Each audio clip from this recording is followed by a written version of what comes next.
Bwana Yesu asifiwe. Haleluya. Ninawasalimu katika jina la Yesu Kristo, Mungu aliye hai.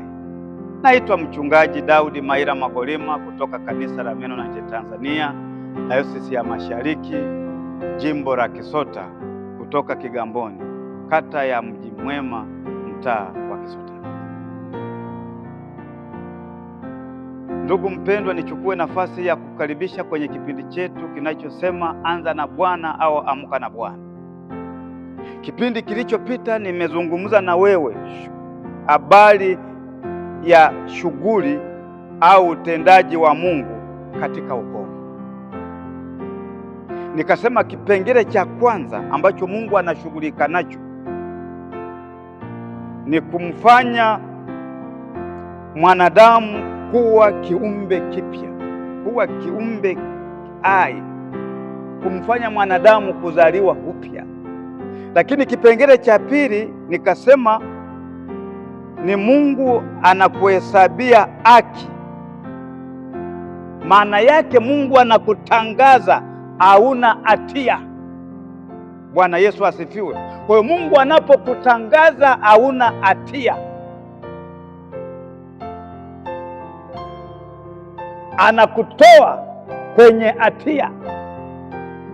Kwa nini anakutoa kwenye hatia? Kwa sababu umezaliwa upya, umerejeshwa upya, umekuwa kiumbe kipya. Kwa hiyo Mungu anatangaza kukutoa kwenye hatia kwa sababu amekuhesabia haki. Kwa hiyo anapokuhesabia haki,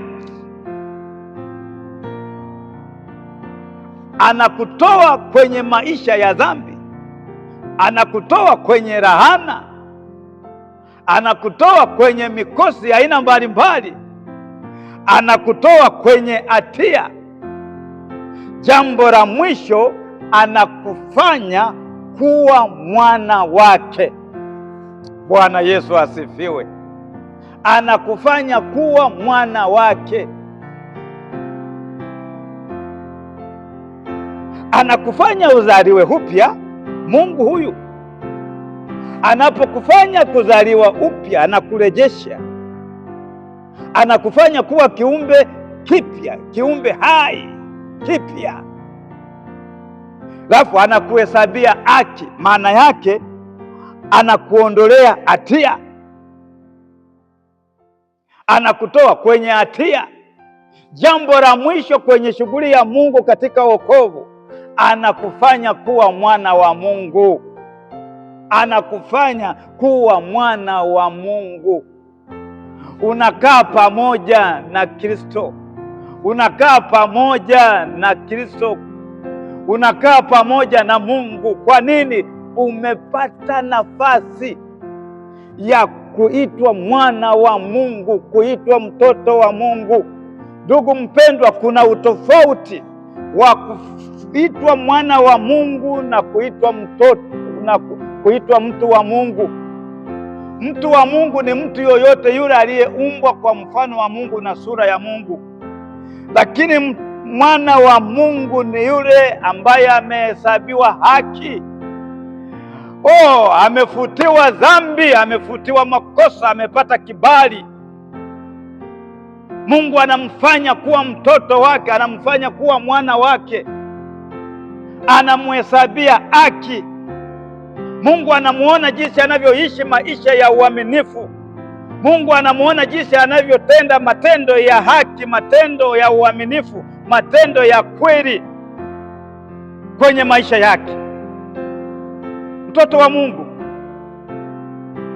shughuli ya Mungu katika wokovu ni kushughulika na mwanadamu kuzaliwa upya, kuwa kiumbe kipya, lakini pia ni kushughulika na mwanadamu kumhesabia haki. Na sio tu kumhesabia haki, Mungu anashughulika na mwanadamu kumfanya kuwa mwana wa Mungu.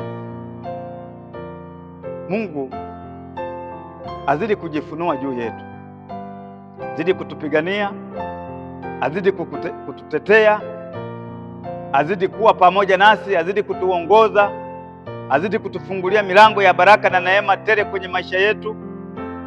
azidi kutufungulia neema kila siku, kila wakati, kila sekunde, tukawe na ufahamu na utambuzi na uelewa, tuhakikishe tunaingia kwenye toba ya kweli, tuhakikishe tunaungama dhambi zetu, tuhakikishe tunaokoka, tuhakikishe tunamtumaini Mungu, tunamtegemea Mungu, ili Mungu atuwezeshe kuzaliwa upya, Mungu atuwezeshe kabisa kutengeneza maisha yetu, tuhesabiwe haki, tufutiwe makosa yetu. Mwenye kutufutia makosa ni Mungu. Hakuna nabii, hakuna mtume, hakuna mchungaji, hakuna askofu anayeweza kukufutia hatia, kukufutia makosa. Ni Mungu peke yake. Tushuhudie watu habari njema katika muda huu ambao Mungu ametupa uhai. Kuna siku tutanyamaza, tutapumzika na tutakuja kuulizwa hesabu zetu. Mungu, tazama tunakuja mbele zako, tunajikabidhi mbele ya uso wako. Sisi watoto wako ambao tumeshakwisha kujua wokovu, tunakutegemea wewe, tunakutumaini wewe. Wewe ndiye Mungu wetu, wewe ndiye tumaini letu, wewe ndiye uzima wetu, wewe ndiye furaha yetu. Mungu, tufunulie tupate kuona, tuwe na nguvu na juhudi na bidii ya kuhakikisha Bwana tunawashuhudia watu, ili Mungu ashughulike na maisha ya watu kama alivyoshughulika na sisi. Asante Mungu, tunajikabidhi mikononi mwako. Sisi wenyewe hatuweze, maana shetani hapendi kuona sisi tukifanya shughuli zako, lakini wewe Mungu umeshakwisha kupanga shughuli za mwanadamu katika wokovu. Zipo na shughuli zako zipo Bwana. Tunapofanya shughuli za kila siku za kuwaelezea watu habari njema, za kuwaelezea watu habari za wokovu, za kuwaelezea watu kuokoka, za kuelezea watu kuamini na kumtegemea Mungu, na wewe ndio unavyoshughulika na watu hao Bwana, waliofikiwa na habari njema.